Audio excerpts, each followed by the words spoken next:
نیکی کرنے کے بعد خوش ہونا ایک اچھی چیز ہے۔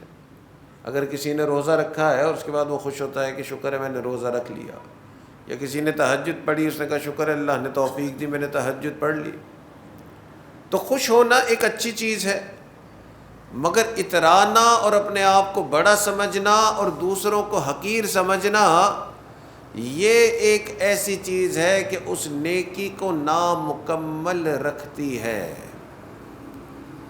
اور کئی مرتبہ انسان جانتا نہیں ہے مگر نیکی کرنے کے بعد وہ یہ عمل کر رہا ہوتا ہے، وہ اپنے آپ کو دوسروں سے افضل سمجھ رہا ہوتا ہے، دوسروں کو حقیر سمجھ رہا ہوتا ہے۔